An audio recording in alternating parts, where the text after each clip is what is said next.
শ্বশুর বাজার আমরা যে গাঙের ধার দিয়ে হাঁটে যাচ্ছি এই গান কাটিয়েছিল কিটা? গান তোর বাপ কাটিছিল। এত বড় গান আমার বাবা কাটে? তোর বাপ কাটিছিল। আমার বাপ কাটেছিল তো এই এত মাটি ফেলেছিল কারণে। মাটি এত মাটি আমি খাইছিলাম শালারি তোরে কামাই কোথাকা। তাতে কিস কিস করেছিল না? দেখ যদি আর একটা কথা কইছি তো তোর মুখ আমি সুতো দিয়ে সেলাই করে দেবো কিন্তু বলে দিলাম। হ্যাঁ তাহলে আমি শ্বশুর বাড়ি যাই গোস্ত চাবা খাবো না কেমন দি? এত পাপ যে আমার জ্বালাতে জ্বালাতে আসতেছে তাতে আমার সহ্য হচ্ছে না, তুই বুঝতে পারতেছিস না। আসন তোর ওই শাশুড়ি আর কি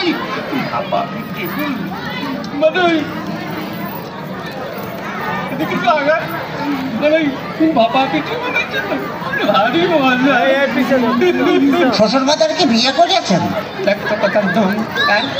বিয়ে করেছি কিনা? বিয়ে না করে তোরটা আসলো কোনটি? আপনার কোনো ছেলে পেলে হয়নি শ্বশুর বাজার? কপাল আমার কপাল, আমার জামাই কয় আমার ছেলে পেলে হয়েছে কিনা কম তো দেখি আমি কোন দিকে যাই। তোর মারিয়ে অথবা গুঁড়ো করে দেবন কিন্তু একেবারে দেখেছিস। আমি শ্বশুর বাড়ি যাই ওই গোস্ত চাবা খাবো নাকি? গোস্ত চাপা খাবা নাকি করে এই যে অবস্থা করতেছো তাতে তাতে তুমি বুঝতে পারতেছো না যে গোস্ত খাবা নাকি করে? তোর সাথে মেয়ে বিয়ে দিয়ে আমি ছাই খাইছি ছাই। ছাই খাতে গেলেন? আমার কাছে বলেই তো 10 কেজি চাল পাঠা দিতাম।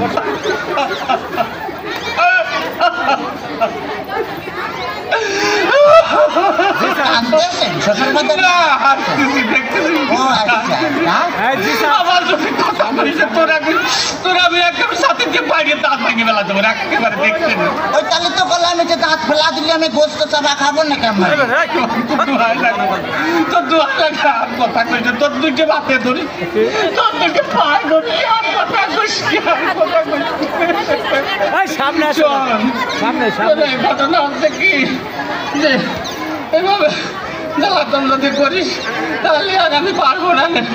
আমি ৬৮,০০০ গ্রামের মেয়ের বাপকে বলবো যোগো মেয়ের বাপরা তোমরা আমার মতো এইরকম হারামজাদা সওয়ালের সাথে মেয়ে বিয়ে দিয়ে না। মেয়ে বিয়ে দেওয়ার আগে আগে দেখবা যে সেই মেয়ের জামাই ভাত কাপড় দিতে পারে কিনা, জামার বাড়ি ঘর আছে কিনা, জামাই ঠিক মতো মেয়ের পাশে মানায় কিনা, তারপরেই তোমরা মেয়েকে বিয়ে দিও। শ্বশুর বাজার শ্বশুর বাজার আপনি কি যাত্রায় অভিনয় করতেছেন?